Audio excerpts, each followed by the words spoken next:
pemasaran dulu atau brand dulu? Brand Saya dulu dong. Brand dulu. Kalau iya brand dulu ditempuh dalam waktu singkat apa lama brand? Brand. Cepet-cepet aja sih. Kalau brand itu nggak bisa ditempuh dalam waktu singkat. Kita contohnya Coca-Cola, kita contohnya Aqua, berapa puluh tahun mereka baru bisa membranding produk mereka. Bahkan Coca-Cola 1 tahun pertama baru 10 botol. Terus branding itu nggak bisa lama, nggak bisa cepet. Kayak halnya manusia. Manusia butuh namanya edit value tinggi untuk kayak TIS brandingnya jadi MC. Itu nggak bisa instan mereka jadi MC. Untuk jadi seorang profesor juga nggak bisa instan. Jadi butuh waktu lama. Tapi saya tanya, brand itu butuh waktu lama atau butuh waktu pendek untuk menjadikannya? Jawabannya tidak ada kata cepat untuk sebuah branding. Pasti butuhnya bertahun-tahun. Tapi adanya cara benar untuk branding. Kayak gitu.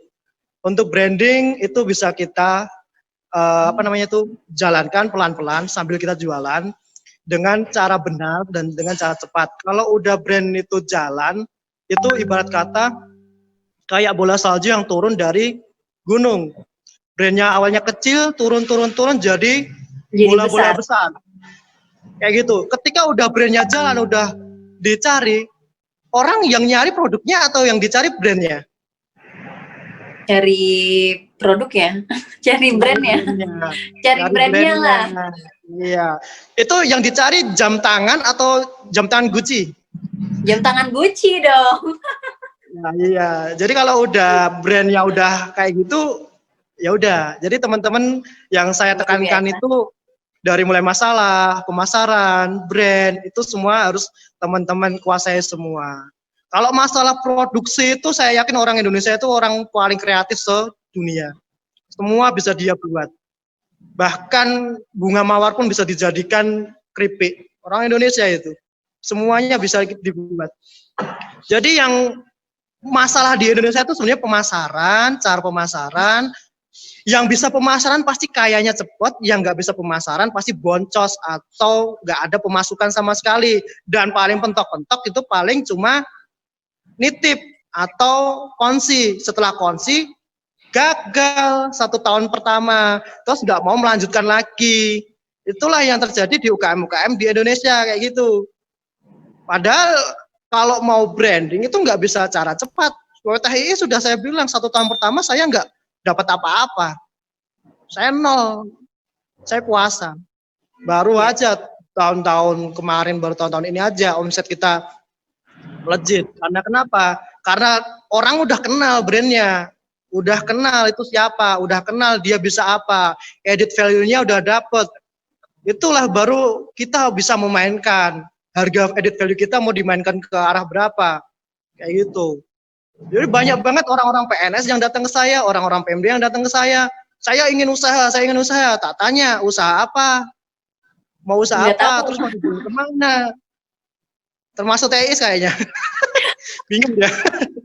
Ya itu, jadi ditekan sama bosnya nggak kuat, nangis, pressure usahanya kenceng, terus kebebasan berkreativitasnya dipangkas.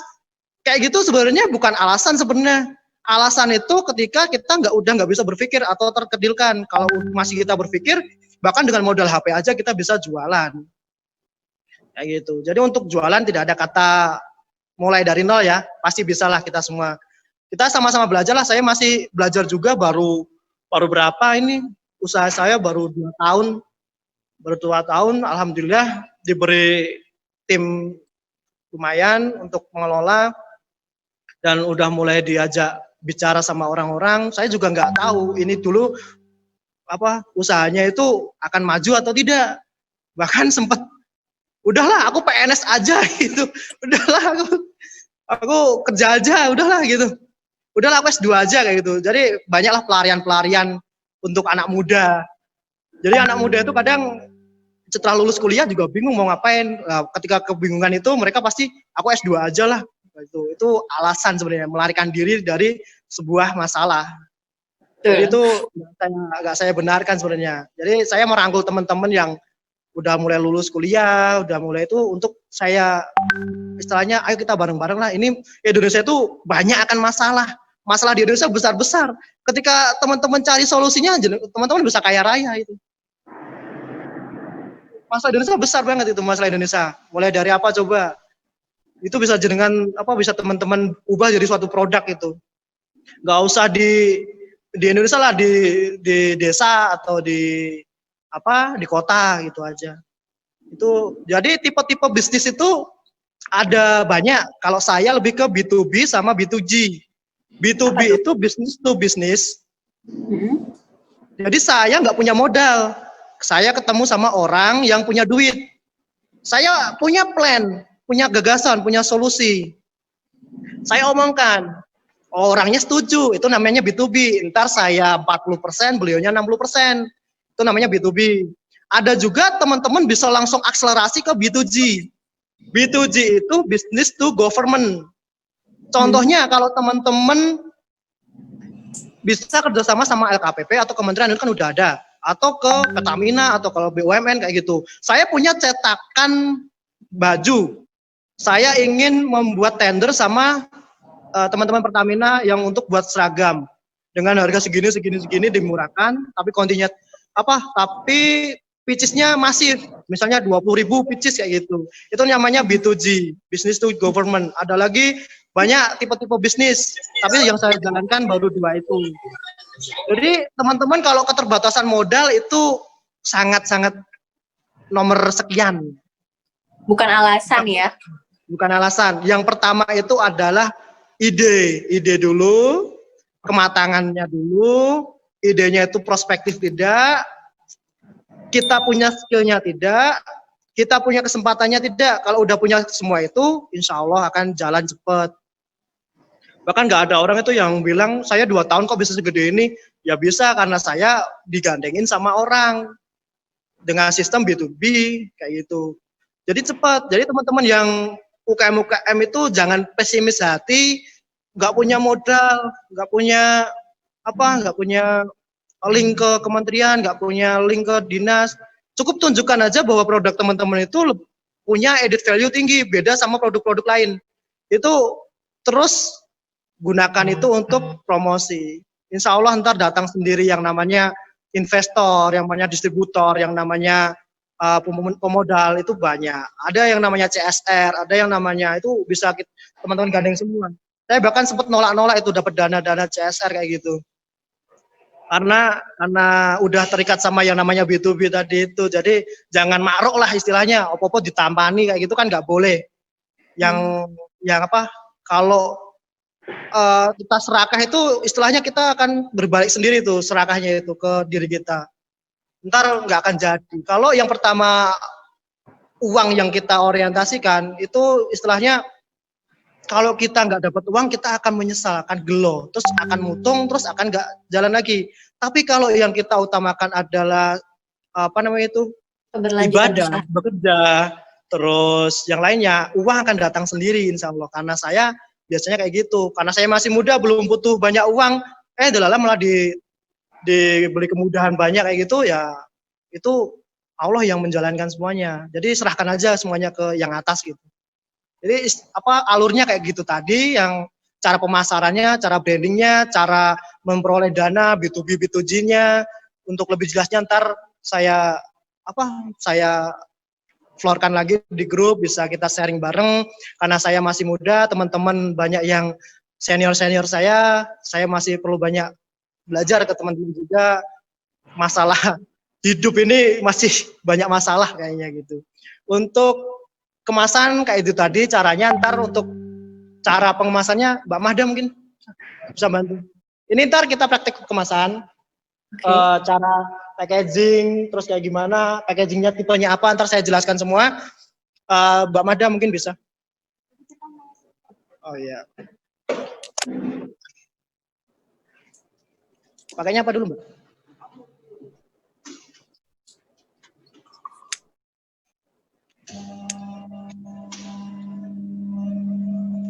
Ini continuous sealer ini harganya murah teman-teman. Ini sekitar 3,5 juta sampai 4 juta dapat. Dan itu bisa kita gunakan untuk produksi kemasan kayak gini. Kemasan kayak gini bisa. Untuk nomor desainer sama lainnya ntar saya kasihkan teman-teman. Harganya sekitar 50 ribuan, itu bisa desain full printing, depan belakang dan lain-lainnya, bisa by order teman-teman kayak gitu. Suhunya di set sekitar 130 biar merapat, terus heaternya dinyalain, speednya juga dikurangin kayak gitu. Jadi yang kita gunakan di sini kemasan jenis PP atau polipropilen yang permeabilitasnya rendah, sehingga teman-teman tidak perlu khawatir ntar produknya pelempem atau ngembun terus tengik kayak gitu, nggak perlu khawatir karena PP itu tahan terhadap suhu panas sama permeabilitasnya terhadap udara sangat bisa diandalkan. Jangan yang bertipe PE atau polietilen, itu yang tipis biasanya. Itu bisa mudah tengik biasanya kalau bahan-bahan yang berkandungan berkandungan minyak tinggi. Jadi itu saran saya. Jadi carilah kemasan yang sesuai dengan produk-produk yang ada di dalamnya. Untuk jenis kemasan terus fungsinya ntar juga bisa saya share juga ke grup juga biar teman-teman nggak salah. Kok produkku baru 3 bulan tengik nggih Mas kayak gitu. Itu kemasannya yang salah. Kalau enggak penirisan minyaknya yang salah. Yang kurang tiris biasanya gitu. Jadi ini kalau udah ini bisa kita setting teman-teman, bisa kita ganti rollnya ke mode ada tanggal expired date-nya langsung. Tapi yang ini kita pakai yang masih polosan. Ntar link penjualannya juga bisa saya kasih juga. Ini bukan endorse, bukan apa-apa, tapi untuk kemajuan UKM kita bersama, biar kemasan di teman-teman masih putih polosan kayak gitu, ntar kita ubah bareng-bareng, kita desain bareng-bareng biar lebih kece, eye-catching. Kita jual ke online shop juga bakal bisa bisa lah diterima gitu. Untuk kapasitas satu kemasan ini tadi ada yang tanya itu 100 gram bisa, tapi saya gunakan 75 gram karena untuk space kalau di perusahaan namanya bottleneck ya, space udara yang kita kempes kantor, bisa kita ganti juga udaranya dengan udara hidrogen kayak gitu biar lebih awet lagi. Tapi ini karena terkendala kapasitas produksi sama alat, kita gunakan seadanya aja. Mungkin ada yang tanya bisa langsung klik-klik di chat juga, bisa saya bantu menjawab langsung untuk ntar sesi tanya jawabnya. Kita nggak usah formal banget di sini karena sistemnya kita belajar bareng. Yang perlu kita tekankan kalau online shop itu emang di kemasannya, di packagingnya, dan untuk packaging yang kalau siap izin edar ke supermarket, ke hypermart dan lain-lain, teman-teman harus ada PIRT, halal, sama expired date-nya. Kalau merek kemasannya, saya biasanya Abon XP yang Prima XP.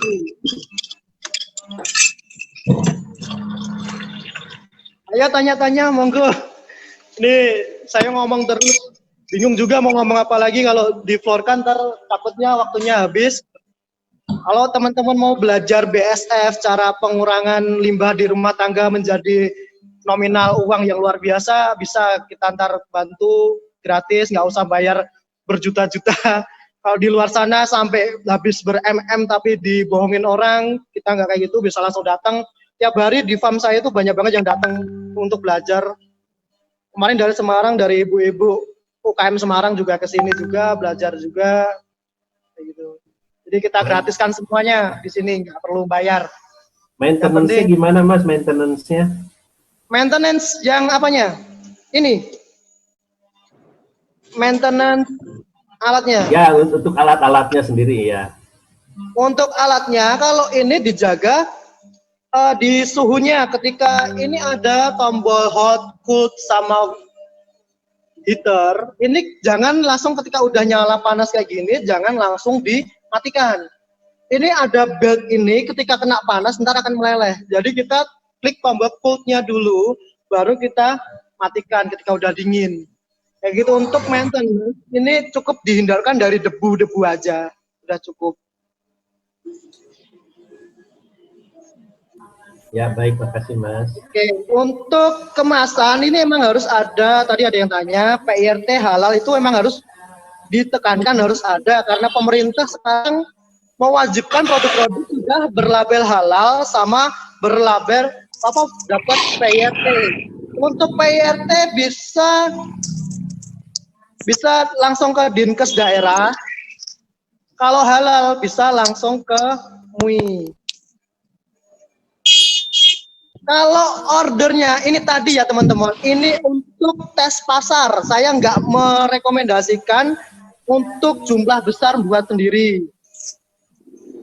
Jadi ini untuk tes pasar teman-teman. Ketika desain kemasan udah jadi, kita teskan ke online.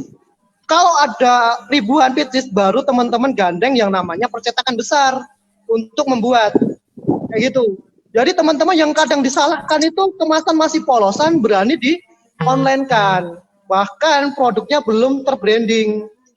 Jadi kemasan-kemasan yang kita buat di sini itu untuk mengajarkan namanya itu tes produk di pasar, tes pasar. Ketika pasarnya, ini kemasannya engaging, ini rasanya enak, ini nggak ada celah sama sekali untuk dikritik, terus pesannya ribuan, baru kita lari ke percetakan besar kayak gitu. Oke, farmnya ada di Boyolali. Lokasinya di dekat terminal Boyolali, namanya Minimasu Farm. Itu bisa bisa banyak banget. Ntar sore juga ada dari kota mana datang. Jadi 12 nih Pak ya. Ada yang tanya lagi? Tutup nih Pak. Silakan untuk seluruh partisipan yang mungkin ada pertanyaan, bisa tanya. langsung dari siapa? Dari Bapak Yusfran. Pertanyaannya silakan Bapak. Ya Kak, dekat terminal Boyolali, monggo mampir. Dari Joko. Oh, dari Pak Joko. Siap Pak Joko. Mas Jafar, ini ada pertanyaan dari Pak Joko. Dipersilakan Pak Joko. Mau tanya, untuk pembuatan abon itu apa bahan bakunya lele saja, apa ditambah dengan bahan mungkin tepung atau apa gitu? Ini yang pertama. Kemudian yang kedua, yang kedua, alat ini namanya apa tadi agak lupa itu, untuk mencetak itu belinya yang murah dan bisa dipercaya ke online apa ke toko biasa. Terima kasih. Oke. Kalau abon lele kita nggak boleh membohongi konsumen, ya Pak. Kita harus full abon, ya Pak. Harus full lelenya. Jangan dikasih tepung-tepung. Kayak gitu. Dan untuk beli alatnya ini bisa di offline di Jogja, bisa di toko alat juga bisa, di Shopee juga ada. Ntar semua tak kasih linknya, tinggal Bapak klik aja belinya yang tipe apa. Itu paling murah kemarin saya cek 3,5 juta udah dapat Bapak. Untuk cara pembikinan kemasan-kemasan kayak gini, ntar saya kasih video tutorialnya, ntar Mbak Mahda yang modelnya buat bikin. Itu mudah, sangat mudah sekali. Itu kualitasnya hampir, coba diambilin yang black garlic sama yang contohnya udah ada. Monggo yang tanya lagi, insya Allah saya jawab sebisa mungkin permasalahan sama solusi, insya Allah. Baik, ini untuk seluruh partisipan kami persilakan untuk bertanya. Kalau tetapi lele diganti tongkol bisa enggak Mas? Tentu saja gimana bisa. Semua ikan bisa. Tinggal ntar teman-teman kreatifnya di daerah teman-teman adanya apa. Tongkol itu kaya akan asam amino juga kaya untuk pertumbuhan anak. Terus juga kayak omega 3 untuk orang-orang yang jantung itu bisa juga. Jadi banyak banget manfaatnya ikan tongkol itu. Jadi semua yang berdaging insya Allah bisa dijadikan abon. Yep. Bahkan jeroan lele bisa dijadikan nugget. Kalau saran saya, jeroan dibuang aja, dijadikan pelet ya Pak. Dijadikan campuran pelet buat ikan lelenya, itu bagus. Kalau jeroan itu ntar banyak bakterinya. Jadi teman-teman yang sering makan kepala ikan yang insangnya itu nggak bersih itu jangan ya, dihindari ya teman-teman. Itu kepala ikannya dipongel aja, terus dihancurkan, direbus, dijadikan produk lain bisa.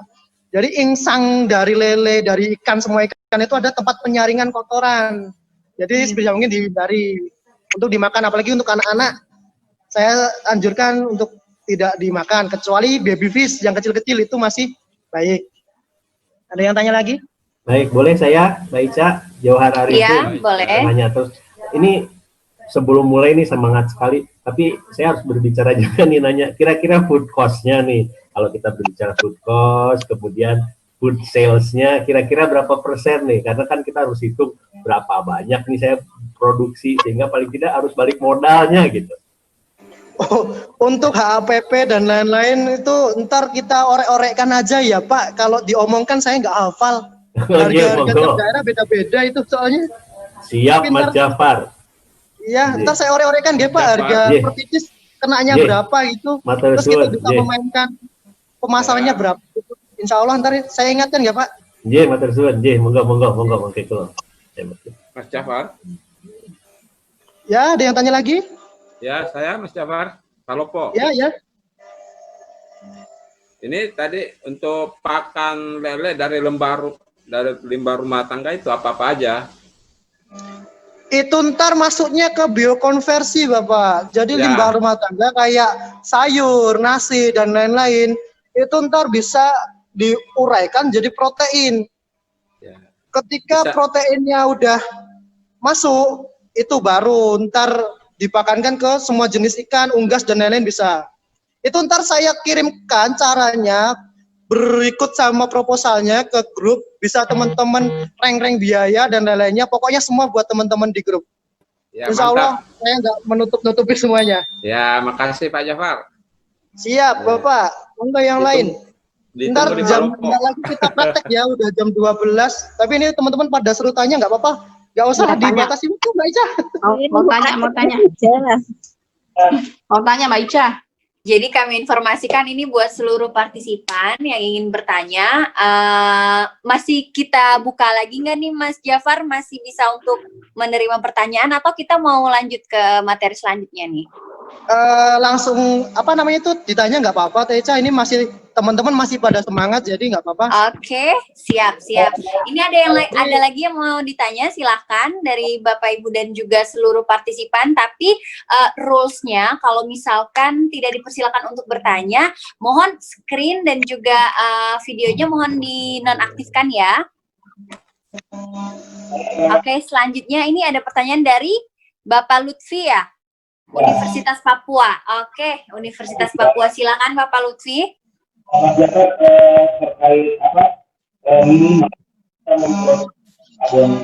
Maaf Bapak Lutfi, bisa diulang soalnya suaranya agak sedikit tidak terdengar. Untuk produksi, kira-kira minimal alat apa aja yang harus kita punya? Oke, alat-alat yang harus kita punya sebelum memproduksi. Itu seperti apa Mas Jafar? Silahkan. Alat-alatnya sederhana saja Pak, itu yang paling penting kalau menurut saya ada spinnernya, karena itu ntar untuk meniriskan minyak yang ada di abon. Kalau abonnya masih ada kadar minyaknya, itu ntar bukan jadi abon lagi itu namanya. Itu harus, kalau abon itu kan terkenalnya karena kadar airnya rendah, minyaknya nggak ada, sehingga bisa awet lama. Jadi alat yang paling penting kalau menurut saya adalah itu spinnernya tadi itu. Kalau yang lain di dapur udah ada sebenarnya. Jadi kalau Oke, kita berarti yang produksi abon tanpa spinner, saya rasa akan susah sekali. Biasanya teman-teman di-press dan itu kurang baik. Biasanya nggak awet, sampai 6 bulan nggak awet, masih banyak minyaknya di situ. Untuk yang ini Mas, tadi terkait untuk perizinan PIRT itu. Jelas Pak. terkait dengan perizinan yang PIRT, ya, gimana Bapak?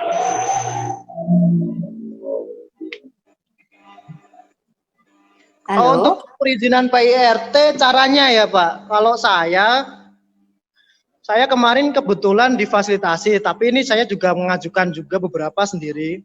Oke. Itu teman-teman langkah pertamanya ke dinas kesehatan minta formnya, minta form untuk PIRT.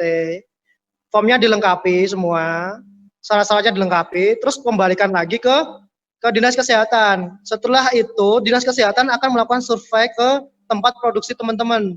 Setelah melakukan survei ke rumah produksi teman-teman, itu teman-teman akan dinilai dari kebersihan, dari mulai bahan, dari mulai takaran kayak gitu. Sebenarnya kalau teman-teman menguasai HACCP itu atau Hazard Analysis Critical Control Point, itu teman-teman bisa lolos dengan mudah kayak gitu. Jadi hazard HACCP itu tujuannya adalah untuk melihat titik kritis bahaya cemaran yang ada di rumah produksi teman-teman. Misal kita pakai kemasannya plastik di selotip dijeglok ya, apa di namanya itu? Stapler. Di staples ya, di staples. Nah, di staples itu kan itu cemaran sebenarnya, staplesnya bisa masuk ke tubuh manusia kalau tidak dibersihkan dulu. Itu masuk ke HACCP. Terus masak gorengan atasannya masih pakai koran lambarannya. Itu masuk CCP juga, critical control. Jadi yang masalah-masalah kayak gitu dihindari, dibenerin. Kayak kalau alasannya koran, ntar tintanya nemplek di gorengan kan juga nggak baik buat tubuh kita. Tapi Mas Jafar, maaf, kalau untuk HACCP sendiri, apakah kita harus punya sertifikatnya atau harus ikut kursus dulu? Oh, tidak perlu, Bapak, tidak perlu. Itu tidak perlu. Yang penting itu di rumah produksinya aja dibenerin. Ntar bisa kita sharing ntar untuk titik kritisnya bisa saya sharingkan ntar. Bagian mana yang perlu diperbaiki. Pak Jafar, Assalamualaikum. Halo, Pak Jafar mau tanya nih. Halo. Assalamualaikum. Ya, Ini masih menyambung terkait dengan tempat produksi Pak Jafar. Ya. Apakah dari Dinas Kesehatan itu ada standar untuk tempat produksi? Jadi apakah memang ada standar seperti apa gitu Pak Jafar? Mohon arahan Pak. Tentu saja ada Ibu, standarnya yaitu HACCP tadi itu mereka punya checklist sendiri, mulai dari atap, mulai dari lantai, mulai dari dinding, mulai dari peralatan itu semuanya ada. Jadi mereka ada checklistnya. Kayaknya saya punya filenya, ntar mungkin kalau saya carikan saya kirim biar ibu-ibu tahu teman-teman tahu bagian-bagian mana yang perlu teman-teman perbaiki.